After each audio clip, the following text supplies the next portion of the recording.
सभी भाई बहनों को ओम शांति। हम सभी जीवन कहानी को अभी सुनेंगे, लेकिन उसके पूर्व आपको जीवन कहानी को सुनने के पहले उसकी जो पूर्व तैयारी जो थी उसका 2 मिनट हम अनुभव आपके सामने रखेंगे। जब जीवन कहानी को तैयार करना था तब उस समय हम जैसे योग के लिए बैठे थे, पारुल बहन को ये संकल्प आया कि सभी भाई बहनों को जीवन कहानी जो है वो सुनाई जाए। इसके लिए उन्होंने मुझे कहा कि जीवन कहानी जो है वो आपको पढ़नी है और फिर उसका रिकॉर्डिंग जो है वो करना है। तो इस प्रकार से इस जीवन कहानी के अंदर कई ऐसे कुमार और कुमारियाँ जो है वो तैयारी कर रहे हैं। तो जब हमने ये पाठ जब पढ़ना शुरू किया, तो जब हमको ये पाठ मिला तो काफ़ी बड़े बड़े उसके लेसन होते थे, जैसे 25 पेज, 40, 45 पेज, तो वो पूरा पढ़ना होता था। जब आप पढ़ते थे तो याद होता था, लेकिन जब स्क्रीन के सामने आते थे तो फिर बहुत कुछ भूल जाता था। लेकिन ये अनुभव होता था कि कैसे करण करावनहार बाबा जो है वो कराते थे। और दूसरा कि अनुभव किया कि कैसे दिन रात पढ़ने में ही हम रहते थे। मतलब अगर सोएंगे तो भी वही हमको याद करना है, खाना खाएंगे, काम करेंगे तो ही हमको सारा जो पढ़ा है वो याद करते रहना है। तो ऐसे मतलब उसके ऊपर मेहनत भी चल रही थी। और दूसरा ये अनुभव रहा कि आज तक मैंने अपने जीवन के अंदर कभी ऐसे भाषण या कोई क्लास का रिकॉर्डिंग नहीं किया था, परंतु मुझे ऐसा लगा कि मुझ आत्मा का ये सौभाग्य रहा कि मुझे पहली जो रिकॉर्डिंग थी वो ब्रह्मा बाबा की जीवन कहानी, तो बाबा ने जैसे कि मुझ आत्मा से करवाया, तो इस बात की भी मुझे बहुत खुशी होती है। और दूसरा कि अभी हम सभी जो है बाबा की जीवन कहानी जो है सुनेंगे। मुझे आशा है कि आप सभी ये जीवन कहानी ज़रूर सुनेंगे, क्योंकि सभी भाई बहनों ने बहुत मेहनत से इसका रिकॉर्डिंग जो है वो हमारे लिए, हम सबके लिए किया है।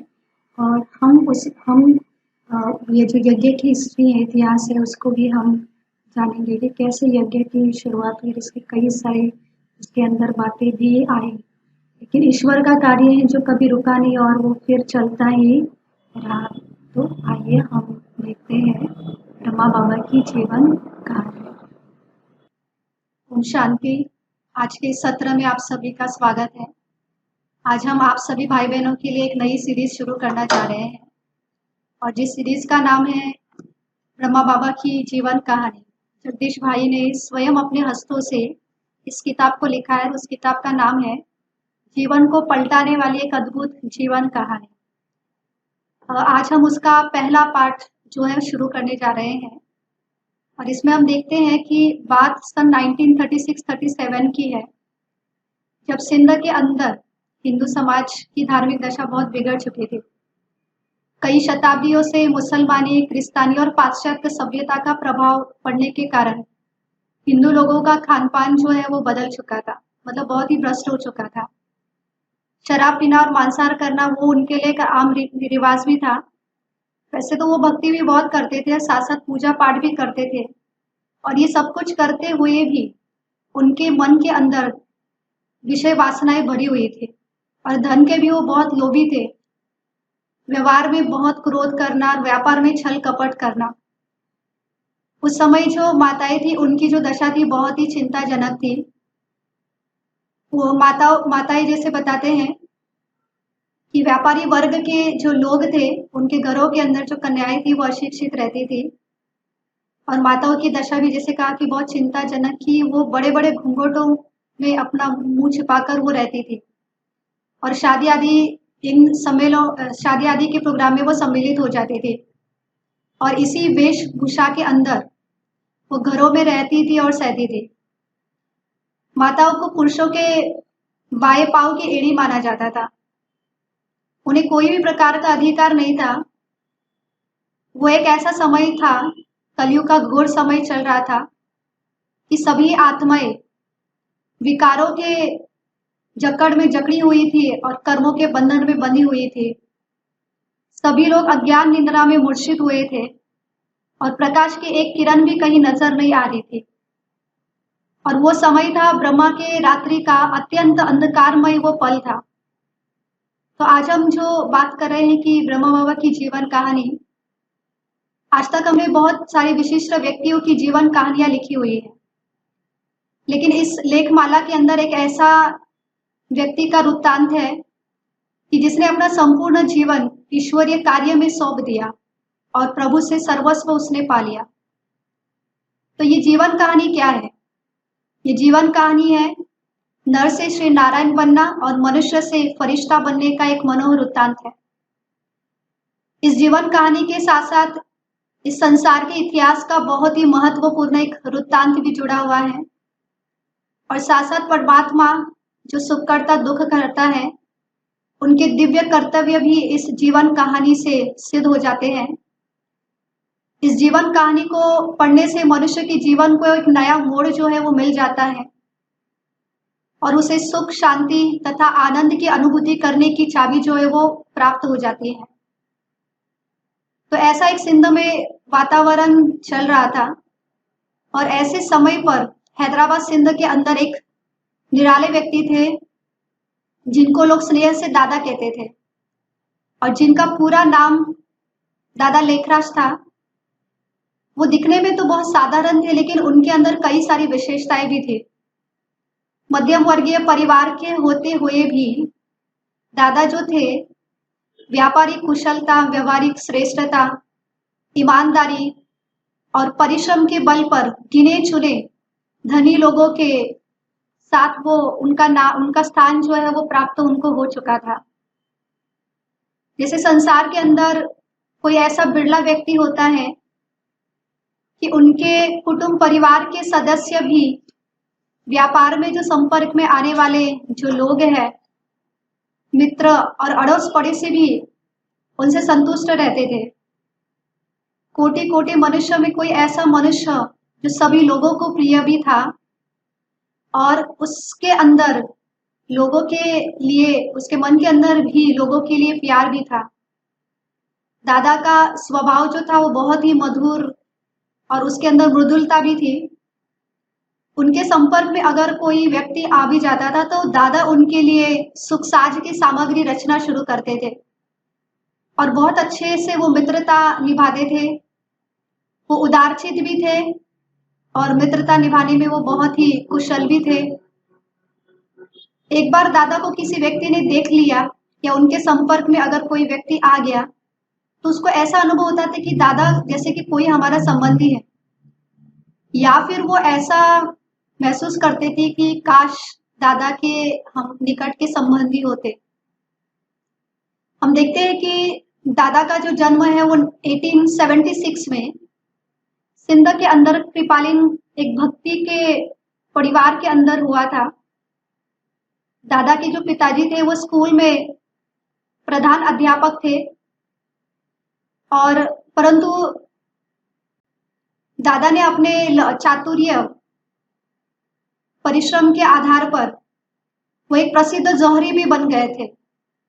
उन्हें हीरे जवाहरात की अचूक परख भी थे और इस व्यापार के कारण दादा के संपर्क में बड़े बड़े राजाए, महाराजाए और धनाढ़ लोग उनके संपर्क में आते थे। और इस विषय के बारे में दादी ब्रिजेंद्र जी लिखती हैं, कहती हैं। दादी ब्रिजेंद्र जी जो ब्रह्मा बाबा की लौकिक नाते से बहू भी थी और उनका जो लौकिक नाम था वो राधिका था,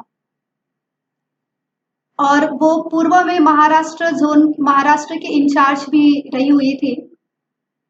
तो दादी बताती है कि व्यापार के सिलसिले में दादा के संपर्क में जो राजाए आते थे उनका दादा के ऊपर इतना विश्वास था कि दादा को उन्होंने खुली छुट्टी देकर के रखी थी कि आपको जब भी राजमहल में आना है तो सीधे अंदर आना है। आपको सेक्रेटरी को सूचना देने की या राजा की आज्ञा लेने की आवश्यकता नहीं है, क्योंकि दूसरे व्यापारी लोग आते थे तो वो अपना सामान सेक्रेटरी को दिखाते थे, लेकिन दादा के बारे में ऐसा नहीं होता था। राजमहल के अंदर राजमाता अपनी बहू बेटियों के लिए जवारात दिखाने के लिए दादा को निसंकोच होकर के राजमहल में अंदर वो बुला लेते थे और कहती थी, लखीराम इस बेटी को ये जवारात दिखा देना। मतलब इनका इनका दादा के ऊपर इतना विश्वास जो था वो बैठ गया था।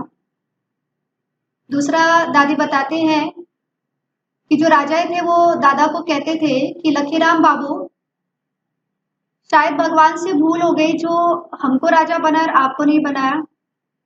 वास्तव में ऐसी बात नहीं है। वो तो एक ताज वाले राजा थे, लेकिन भगवान ने तो दादा को डबल ताज वाला देवी राजा बनाने का पुरुषार्थ कराया। दूसरा दादी सुनाते हैं कि उदयपुर के जो महाराजा थे उन्होंने एक बार दादा और दादा के परिवार को निमंत्रण दिया, अपने राजमहल में ठहराने के लिए उनको आमंत्रित किया। और राज दरबार शुरू ही होने वाली थी और दादा सामने वाली गैलरी में बैठे हुए थे। राजा ने देखा कि दादा तो अकेले बैठे हुए हैं, उनका परिवार तो था ही नहीं। दादा की जो पत्नी जशोदा जी थी, उनका ऐसा कहना था कि पहले हम श्रीनाथ में जाएंगे और दर्शन करेंगे। तो राजा ने अपने वजीर को कहा कि आप जाइए और दादा के परिवार को आमंत्रित कीजिए। तो दादी सुनाते हैं कि जब हम सभी राज दरबार में पहुंच गए तो राजा ने हमारा बहुत ही स्वागत किया, बैंड बाजे बजाए और उसके बाद दरबार शुरू हो गई। फिर दादा ने वजीर को कहा, राजा ने वजीर को कहा कि आप इनकी श्रीनाथ द्वारा जाने की व्यवस्था कीजिए। और जब ड्राइवर उनको श्रीनाथ द्वारे लेकर के जा रहा था तो ड्राइवर ने कहा कि आप सभी का तो बहुत अच्छे से मान सम्मान राजा ने किया, नहीं तो ऐसे किसी का भी मान सम्मान नहीं किया जाता है, अर्थात कि राज दरबार ऐसे कभी भी रुकी नहीं जाती है। फिर जैसे हम देखते हैं कि दादा के जीवन के अंदर जो भक्ति भाव था और संयम नियम, जैसे कि उनके अंदर भक्ति का भाव जो था वो एकदम कूट कूट करके भरा हुआ था। दादा जो थे वो श्री नारायण के एक बहुत बड़े भक्त थे। श्री नारायण की स्मृति उनको बहुत प्रिय लगती थी और इसके लिए श्री नारायण का जो चित्र था वो अपने पूजा पाठ के स्थान के अलावा अपने आराम करने के स्थान पर, अपने सिराने के नीचे, तिजोरी के अंदर और अपनी जेब के अंदर उनका चित्र रखते थे, ताकि दिन भर में जहां पर भी उनका ध्यान जाए या हाथ जाए तो फिर सामने श्री नारायण ही उनके आ जाए। तो इस प्रकार से दादा जो है भक्ति में इतनी दादा की परिपक्वता थी कि अगर व्यापार में या घर के अंदर कोई परिस्थिति भी आ जाए तो दादा से भक्ति या पाठ कभी भी छूटता नहीं था या चूकता नहीं था। अगर वो रेल यात्रा भी कर रहे हैं लेकिन साथ साथ वो श्रीमद् भगवत गीता का पाठ भी जरूर पढ़ा करते थे। ऐसे होता था कि दादी सुनाती है कि व्यापार के सिलसिले में राजा के संपर्क में बहुत बड़े बड़े लोग आते थे और जब वो अतिथि बनकर दादा के घर में जब आते थे तो दादी सुनाती है कि उनके घर पहुंचने का समय और दादा का भक्ति का जो समय वो एक साथ ही हो जाता था, लेकिन फिर भी दादा अपना पाठ जो है, भक्ति जो है वो पूरी कर देते थे। और इस प्रकार से दादा की हमने देखा कि कैसे भक्ति के अंदर परिपक्वता भी है, जीवन के अंदर संयम नियम भी था। इस बात से दिखाई देता है कि जब दादा जब अपने मित्रों को जब पार्टी देते थे या भोजन आदि जब खिलाते थे, उस पार्टी में आए हुए बड़े बड़े राजाए धनाढ़ लोग जब उनको दादा पार्टी देते थे तो उसके अंदर शराब या मांसाहार का गंध नहीं होता था। तो वो लोग जब शराब और मांसाहार को नहीं पाते थे तो वो दादा को विनोदपूर्ण लहज में कहते थे कि दादा आज पार्टी फीकी रह गई। तो दादा मुस्कुराते हुए कहते थे कि क्या हम आपके लिए अपना धर्म भ्रष्ट करेंगे? आप तो हमको कागज के नोट देते हैं और हम आपको तो हीरे देते हैं। और ये सुनकर के वो भी बहुत मुस्कुराते थे। हम देखते हैं कि दादा को अमरनाथ, हरिद्वार, प्रयाग, काशी, वृंदावन आदि की यात्राएं करने में दादा को बहुत रुचि थी और साथ साथ साधु सन्यासियों को भी अपने घरों के अंदर ठहराने में भी उनको बहुत खुशी होती थी, या उनके आगमन पर दादा उनके स्वागत के लिए या उनके सत्संग के लिए, उनके आतिथ्य पर दादा हजारों रुपयों जो है वो खर्चा करते थे। हम देखते हैं कि दादा की गुरु के प्रति बहुत ही श्रद्धा थी। लौकिक में दादा के जो गुरु थे वो एक दिन दादा के घर में एक बहुत बड़ी शिष्य मंडली को वो लेकर के पहुंचे थे और उस समय दादा ने उनका बहुत ही आदर सत्कार आतिथ्य किया। तो गुरु में उनकी इतनी भक्ति थी कि उन्होंने कई सारी गुलाब जल की बोतलों की पेटियां मंगाई। वो इसलिए मंगाई ताकि गुरु का जो शौच गृह है, तो गुरु शौच गृह के जाने से पूर्व दादा वहां पर बहुत सारा गुलाब जल छिड़कते थे। वो खुद छिड़कते थे और वहां पर अगरबत्ती जो है वो जगाते थे। दूसरा कि दादा को अपने गुरु के आराम का भी ध्यान रहता था। वो सोचते थे कि कहीं आवारे कुत्तों का आवाज दादा के एकांत में या आराम में कहीं खलखल न करे, और ये ख्याल करते हुए उन्होंने एक पहरेदार को भी उन्होंने रख दिया था। हम देखते हैं कि उस समय आम का भी मौसम नहीं था और बाजार में एक आम 4 रुपए में मिलता था, लेकिन दादा ने अपने गुरु के लिए आम भी मंगवाए। फिर उसके बाद हम देखते हैं कि एक ऐसा प्रसंग था दादा के जीवन के अंदर। दादा के घर में उनके पोते का नामकरण संस्कार था और सायंकाल का समय था और बड़े बड़े लोग वहां पर भोजन के लिए पहुंचने वाले थे। लेकिन जैसे गुरु का तार आ जाता है, जल्दी आ जाओ, तो दादा ने तुरंत अपनी जो पत्नी जशोदा जी थी उनको उन्होंने कहा कि भी मेरे कपड़े निकालो और ड्राइवर को बुला दो क्योंकि मुझे जाना है। तो जशोदा जी ने कहा कि इस अवसर पर आप कैसे जा सकते हैं। तो दादा ने उनको कहा कि सुनो, गुरु का बुलावा गोया काल का बुलावा। अगर समझो काल आ जाएगा तो हम ऐसे उसको कहकर रोक देंगे कि नहीं नहीं आज हमारे पोते का नामकरण संस्कार है, तो ऐसे कहकर दादा अपने कमरे के अंदर चले जाते। अब ऐसे कर भी क्या कर सकते हैं। सायंकाल का समय था और उस समय फिर हम सभी ने दादी सदाती ब्रजेंद्र दादी की हम सभी ने सभी मित्रों को फोन किया और कहा कि किसी कारणवश दादा जो है वो बाहर गए। और वो इसलिए उन्होंने गुरु ने उनको इसलिए बुलाया था क्योंकि उनको 10,000 रुपये की जरूरत थी, क्योंकि उनका जो एक शिष्य था वो सट्टे में हार गया था और वैसे भी दादा जो थे वो दानवीर भी थे। दादा के एक चाचा थे काका मूलचंद करके, काका मूलचंद आजवाला के नाम से वो बहुत प्रसिद्ध थे। हाथी दांतों के वो व्यापारी थे और वो जो चाचा थे वो अपनी कोठी पर बैठ करके लोगों को दान पुण्य करते थे और इन पीड़ित लोगों को दान पुण्य करने के कार्य में दादा भी, ब्रह्मा बाबा भी उनके कार्य में मददगार होते थे। फिर हम देखते हैं कि कैसे भक्ति की पराकाष्ठा ब्रह्मा बाबा के जीवन के अंदर, भक्ति के संस्कार जो उनके जीवन के अंदर ऐसे कूट कूट करके भरे हुए थे कि उनके लौकिक घर के अंदर कई ऐसे प्रसंग थे, जैसे शादी का प्रसंग। उन्होंने अपनी पुत्रियों की, भतीजियों की शादी की और उस शादी के अंदर उन्होंने दहेज में सोना हीरा भी दिया, लाखों रुपए का सामान भी दिया, लेकिन उसके अलावा उन्होंने श्रीमद् भगवद गीता चांदी का एक मंदिर भी उनको सौगात के रूप में उनको दे दिया, ताकि वर वधू के जीवन के अंदर भक्ति भावना जो है वो बनी रहे। और शादी के प्रसंग पर भी दादा अपने गुरु को आमंत्रित करते थे और शादी का माहौल भी एक सत्संग जैसा बनाते थे, एक धार्मिक सा वातावरण उस शादी को वो देते थे। और ऐसा ही हम देखते हैं कि कैसे भक्ति का परिचय उनके जीवन के अंदर जैसे मिल जाता है कि दादा की एक पुत्री थी जो दादा उन्हें प्यार से पुट्टू कह करके बुलाते थे, और उस पुट्टू का जो विवाह है दादा ने एक बोधराज नाम के युवक के साथ किया, जो कि स्कूल में एक मुख्य अध्यापक भी थे और साथ साथ वो साधारण परिवार के भी थे।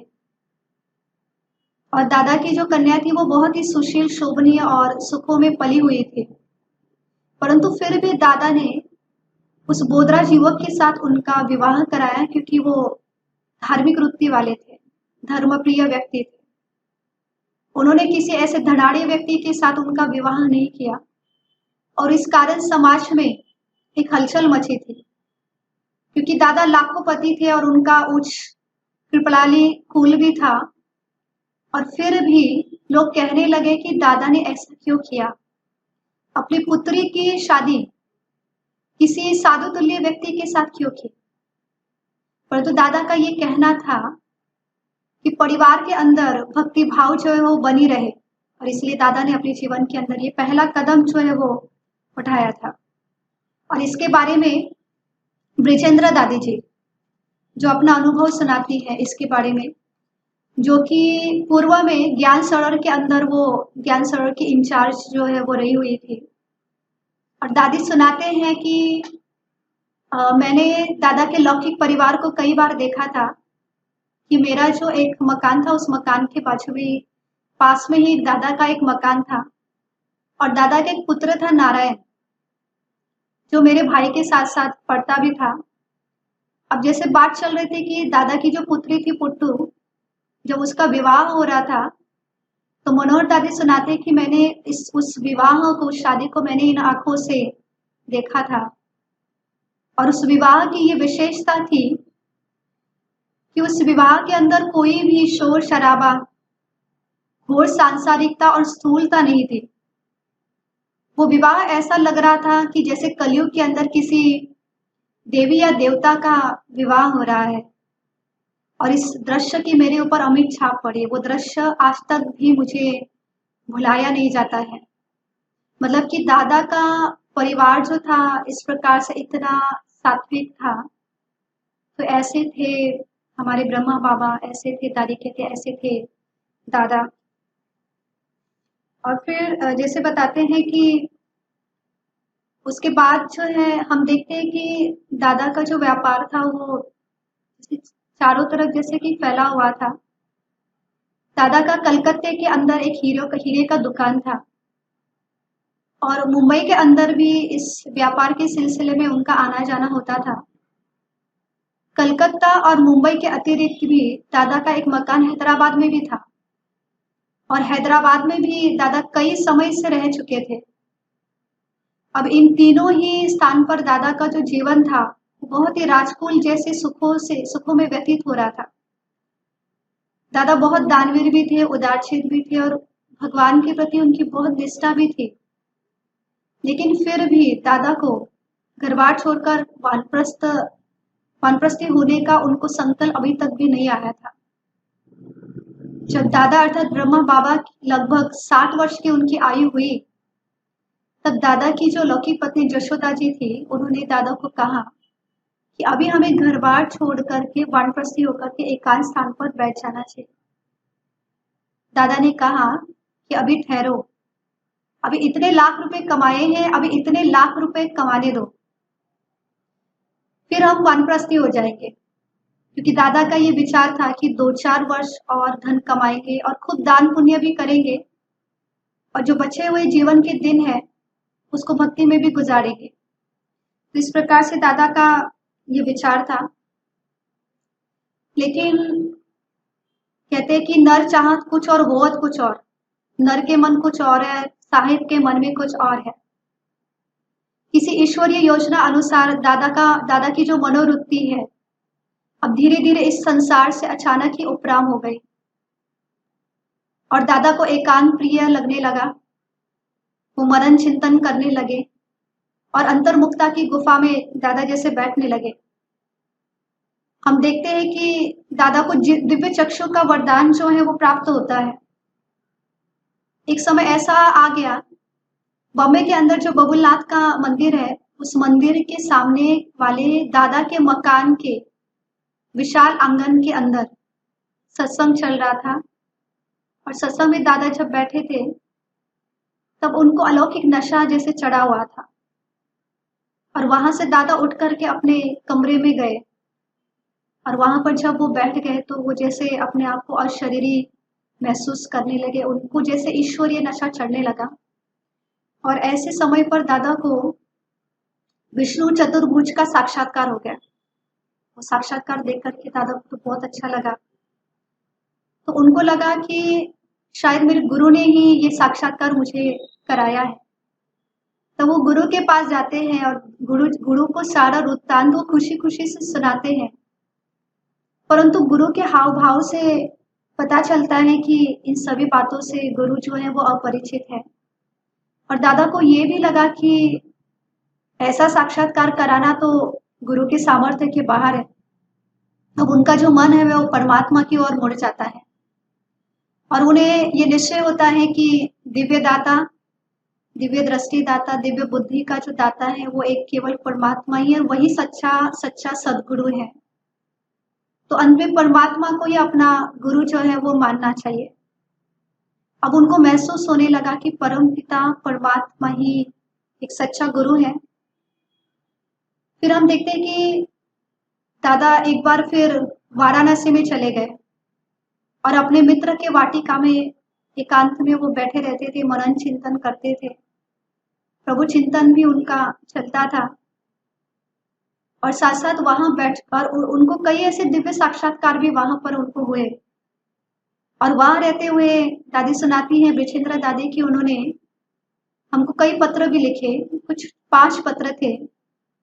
दादा उस पत्र के अंदर लिखते हैं कि खजाना बहुत है, पा रहा हूं, चाबी मिल गई, पा लिया, पाना था सो पा लिया, अब बाकी क्या रहा। तो इस प्रकार से दादा जो है पत्र जो है वो लिखा करते थे। फिर उसी समय में दादा को फिर कई साक्षात्कार जो है वो हो जाते हैं। ऐसे समय पर दादा को निराकार ज्योतिर्लिंग शिव परमात्मा का सृष्टि के महाविनाश का साक्षात्कार जो है दादा को हो जाता है। और जैसे दादा को ये साक्षात्कार हो जाता है सृष्टि के महाविनाश का, दादा देखते हैं कि उस समय पर भयानक ऐसे बम बनाए कि जब बम का विस्फोट होता था उससे असह्य अग्नि जो है वो निकलती थी। और साथ साथ दादा को यह आभास भी हुआ कि 5000 वर्ष पहले जो विनाश हुआ था, युद्ध हुआ था, और उस युद्ध के अंदर जो अस्त्र शस्त्र यूज किए गए थे, और महाभारत ग्रंथ के अंदर इसका वर्णन किया था कि इसको नाम दिया जाता है अग्निबाण, ब्रह्मास्त्र और मुसल करके। इस प्रकार से उन शस्त्रों का ये नाम था। और इन्हीं अस्त्रों से अमेरिका और यूरोपवासी लोगों का जो है महाविनाश हो जाता है। फिर हम देखते हैं कि दादा को जब ये साक्षात्कार हुआ था, उस समय अमेरिका ने नागासाकी और हिरोशिमा के ऊपर ऐसे बॉम्ब नहीं फेंके थे, और उस समय प्रयोगशाला में वैज्ञानिक लोग उसके ऊपर प्रयोग कर रहे थे। तो परमात्मा ने दादा को दिव्य चक्षु का वरदान देकर के उन्हें उनको दिखाया कि कैसे अमेरिका रूस आपस में मित्र राष्ट्र है, और जर्मनी और जापान के विरुद्ध उनका एक संयुक्त मोर्चा भी है। और उन्होंने ये भी देखा कि आगे चलकर ये दोनों देश आपस में शत्रु बन जाएंगे, उस समय एक विश्व युद्ध होगा जो कि अंतिम युद्ध होगा। और ऐसे समय पर अग्निज्वाला भड़केगी और भारत के बाहर जितने भी देश हैं उन सभी का विनाश जो है वो हो जाएगा।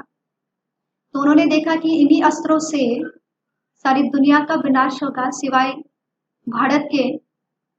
और दूसरी तरफ उन्होंने दिव्य दृष्टि से उन्होंने देखा कि भारत के अंदर विकराल ग्रह युद्ध हो रहा है, साथ साथ प्राकृतिक आपदाएं, मतलब कि वो विनाश इतना भयंकर था कि वो देख करके दादा कांपने लगे। उन्होंने देखा कि एक तरफ बहुत बड़ी बाढ़ आ गई है और जीव प्राणी भयभीत होकर अपनी जान बचाने के लिए यहाँ वहां भाग रहे हैं, लेकिन वो बच नहीं पा रहे हैं। दूसरी तरफ वो देखते हैं कि अग्नि विकराल रूप लेकर के नगरों तथा जीव प्राणियों को भस्माभित कर रही है। तीसरी तरफ वो देखते हैं कि मूसलधार बरसात भी पड़ रही है और कहीं पृथ्वी कंपायमान होकर के फट भी रही है, और जीव प्राणी भयभीत होकर के इधर उधर भाग रहे हैं, लेकिन कोई भी बच नहीं पा रहा है। चारों तरफ बहुत ही हंगामा हो रहा है, कोई का भी बचाव नहीं हो रहा है, क्योंकि भारतवासी जो है वो ग्रह युद्ध और प्राकृतिक आपदाओं से ऊपर उठ ही नहीं रहे थे। और ऐसे समय पर वो विनाश इतना भयंकर था जो कि दादा जिनके आंखों में कभी अश्रुधारा नहीं आई थी, आंसू नहीं आए थे, अब उनकी आंखों में आंसू आ जाता है। और वो कहते हैं कि प्रभु बस कीजिए, बस कीजिए प्रभु इतना भयंकर विनाश, आप मुझे अपना मोहिनी रूप जो है वो दिखाओ। तो फिर हम देखते हैं कि भविष्य में होने वाले महाविनाश का जब उनको साक्षात्कार हो जाता है, अब दादा जो है अपना व्यापार समेटने के लिए कलकत्ता में पहुंच जाते हैं। जैसे वो कलकत्ता में पहुंच जाते हैं तो सारे हीरे देख करके उनको वो पत्थर जैसे लगने लगते हैं। अब उनका जो मन है व्यापार से उठ चुका था, उनका ध्यान व्यापार में नहीं लग रहा था। उन्होंने अपने भागीदार से कहा कि अब मुझे छुट्टी दे दो। भागीदार ने कहा कि ऐसे कैसे हो सकता है, मैं तो एक राजा तक को भी नहीं जानता हूँ, अगर दादा चले जाएंगे, आप चले जाएंगे तो मुझे बहुत कठिनाई होगी। फिर भागीदार ने ऐसा सोचा कि अगर पता नहीं दादा ऐसे क्यों नाराज हो गए, दादा ऐसे नाराज हो गए तो पता नहीं वो कितना हिस्सा मांगेंगे। लेकिन दादा ने उनको सांत्वना देते हुए कहा कि देखो मेरा आपसे कोई मतभेद नहीं है, मतभेद के कारण मैं कोई छुट्टी नहीं ले रहा हूँ, लेकिन मुझे एक आवाज, ईश्वरीय आवाज सुनाई दी है कि सारी सृष्टि का विनाश होने वाला है और अंत में ये जो सारा पैसा है वो मुझे सारा ईश्वरीय कार्य में जो है वो लगाना है। फिर जैसे हम देखते हैं कि दादा ने उनको कहा कि अभी मैं आपके साथ बैठ करके कोई हिसाब किताब नहीं करूंगा, लेकिन जो भी हिसाब किताब है आप अपने वकील के साथ बैठ करके आप करना और मुझे आप बता देना। और उसी समय अचानक दादा को तार आती है सिंध से, जो कि हमने पहले भी सुना था वो किस्सा कि दादा के जो चाचा थे मूलचंद आजवाला करके, बहुत प्रसिद्ध थे, दानी भी थे, और दादा भी उनके साथ कोठी पर बैठ करके जैसे दान पुण्य करते थे। तो तार आई कि उनकी तबीयत काफी खराब है, वो बीमार है। तो उस समय फिर दादा कलकत्ता से सिंध के लिए रवाना हो जाते हैं। फिर उनके पास समय नहीं होता है, तो जो भागीदार था तो उनके वकील से जो भी कागज हिसाब किताब के थे उसी को ही दादा ने फिर ले लिया और दादा फिर अपने घर के अंदर पत्र लिखते हैं। दादा ने इस प्रकार से अपने घर में पत्र लिखा था कि अलीफ को मिला अल्लाह, बे को मिली बादशाही, आई तार अलीफ को हुआ रेल का राही। और ये जो अलीफ है, ये दादा है ब्रह्मा बाबा, और उसके अंदर जो बे है अर्थात ये भागीदार वाचक है। और जैसे कहते हैं कि ये पत्र पढ़ करके हम सभी को समझ में नहीं आता। दादी कहते हमको पता ही नहीं चल रहा था कि आखिर दादा को हुआ क्या है। दादा सिंध में पहुंचते, लेकिन दादा के पहुंचने के पहले ही चाचा मूलचंद ने शरीर छोड़ दिया। और एक दिन दादा उनके कोठी पर बहुत शांत एकांत में बैठे हुए थे और उसी समय पर दादा को चाचा मूलचंद के मृत्यु दशा का भी साक्षात्कार हुआ।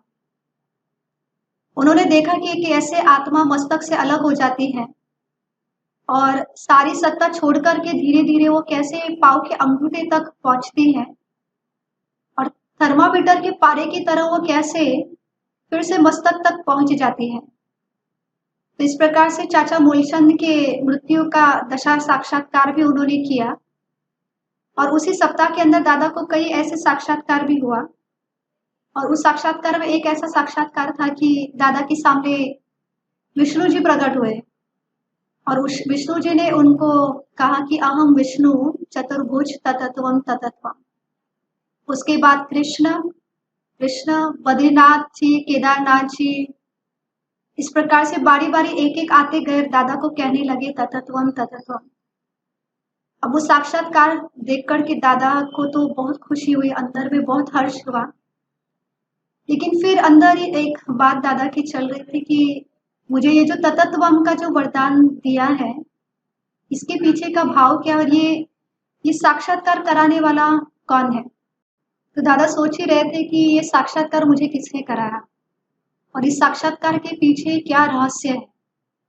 और उन्हीं दिनों में दादा के घर में गुरु भी आए थे और गुरु के आगमन पर दादा ने 25,000 रुपये खर्च किए थे और बहुत बड़ी एक सभा भी लगी हुई थी। दादा भी उस सभा के अंदर बैठे हुए थे और ब्रजेंद्र दादी सुनाते हैं कि उस समय ऐसे लगता था कि दादा का शरीर तो था लेकिन वो शरीर उनसे बहुत दूर था और सत्संग सुनते सुनते अचानक दादा जो है सत्संग से उठ जाते हैं। दादा पहले ऐसे कभी सत्संग से उठा नहीं करते थे। तो दादी का ध्यान दादा के ऊपर गया। तो दादी ने जशोदा जी को कहा कि आप दादा के पास जाओ। जशोदा जी दादा के पास उनके कमरे में चली गई।